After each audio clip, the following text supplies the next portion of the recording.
Hey folks, nothingwired.com, and we have the Huawei Mediapad 7 Lite today. In this part of the review, we're gonna show you the hardware of the device. So let's get started.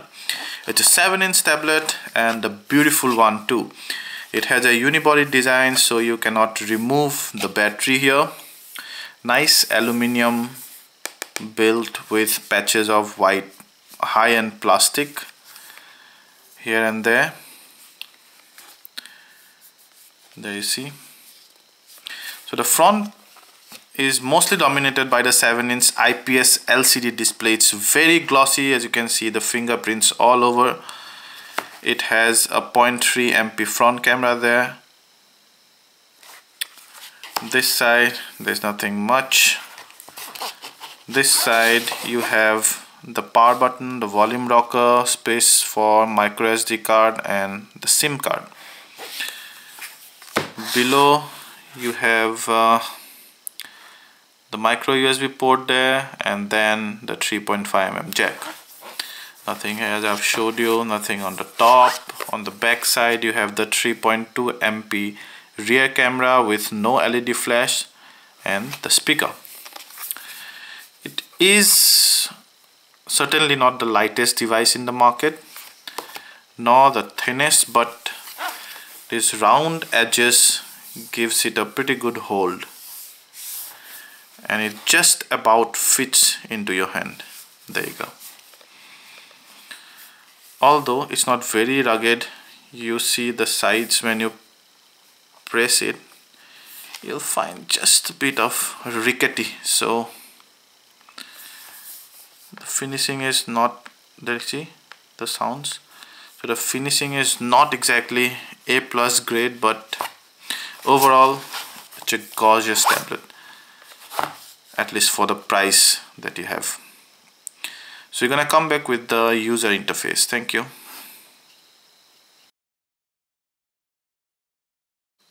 The Huawei Mediapad 7 Lite is powered by Android 4.0.3.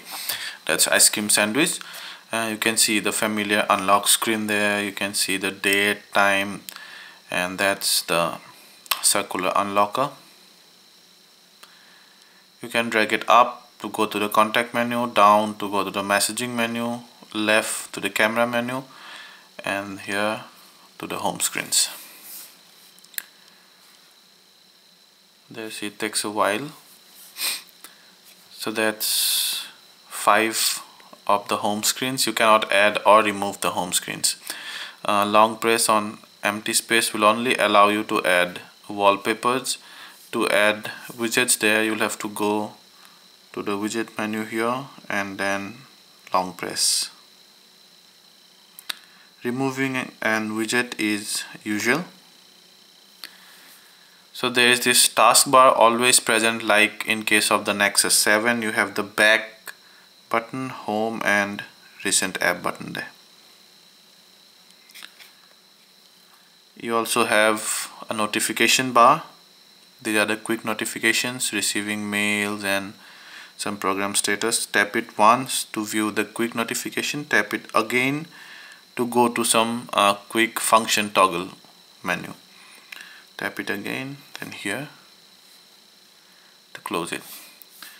So that's your Google search.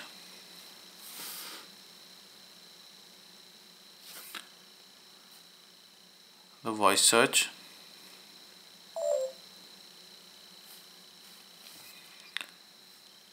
Yep. So this status bar is present at all times. You can see making the effective viewing space to less than 7-inch. You have the app menu here. So here you'll find the usual Google native Android apps like your Gmail or Maps, navigation, places. Then you have Latitude, and you'd have Talk and Play Store, YouTube, etc. You also have a couple of Huawei in-house apps like All Backup, for example. So this guy backs up your contact settings to either SD card or to the cloud space. So Huawei provides you 16 GB of free cloud space and a total of 160 GB. Apart from that, you also have Huawei's own app store. That should be high space, yes.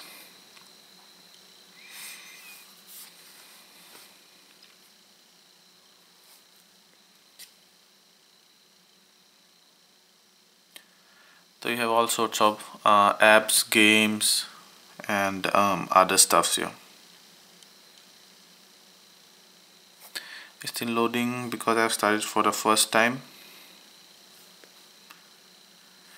And we won't waste time there. We'll go back to other apps. So there are a number of third-party apps, like some popular ones like the Eldico ebook reader. You have Angry Birds, and what else? Foxit Reader, then and some Chinese apps like this Kiwi Videos and some other stuff. Lots of Chinese apps actually you can see on this page. Let's check out the settings quickly. A typical ICS settings when different kind of settings are categorized.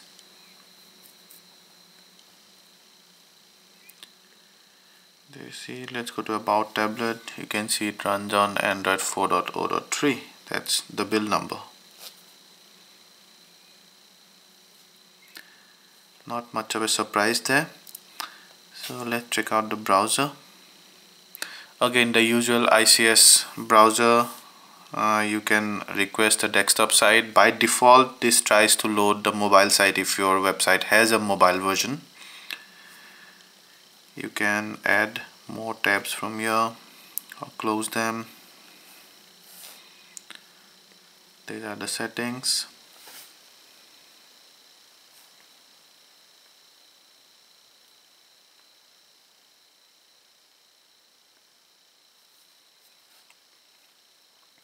Because it is ICS, it supports playing of flash files out of box, but we've seen it or experienced it to be pretty slow.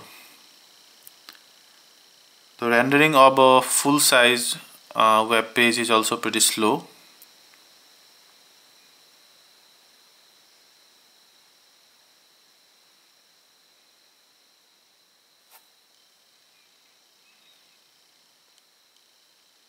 So there you can see the scrolling is not very smooth. The pinching zoom lags. There you see.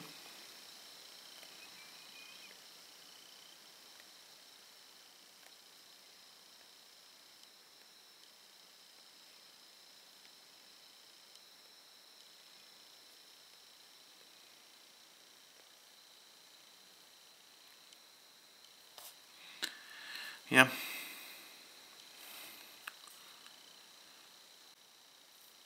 The calendar is usual.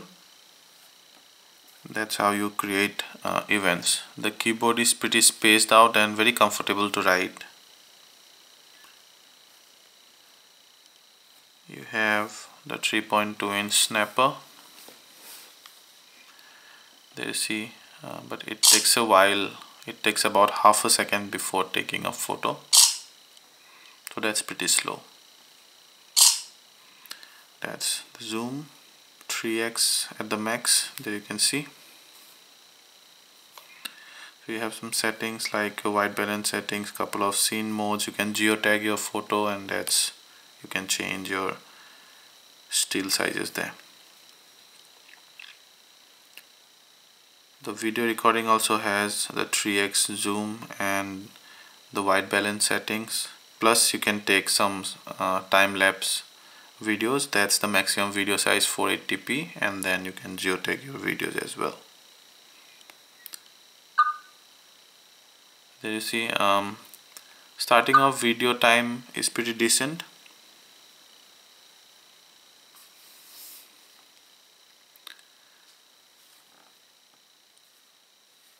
The overall system is quite slow, is what we found. That's Huawei's own file manager.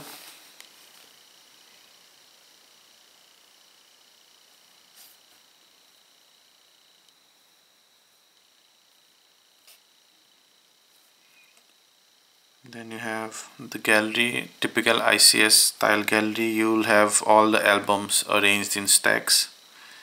You can long press to select one or more of them and then share them via all these means.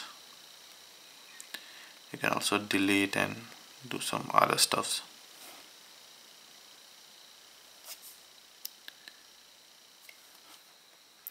So the Mediapad 7 Lite supports voice calling. So you have the dialer, you have the call log and your favorites.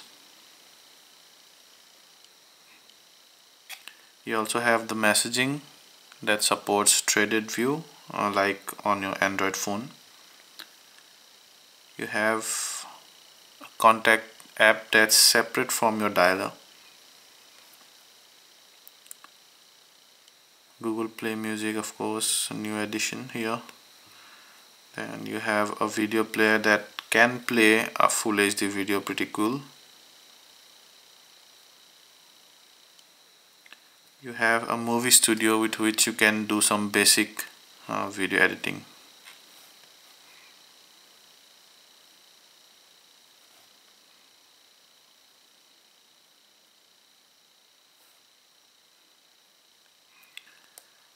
So your widgets are here and your downloaded apps would be here. You can go to the Play Store from here.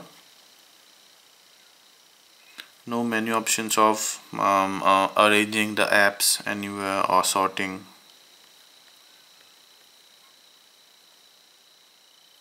Yeah, so that's pretty much about it. Thank you.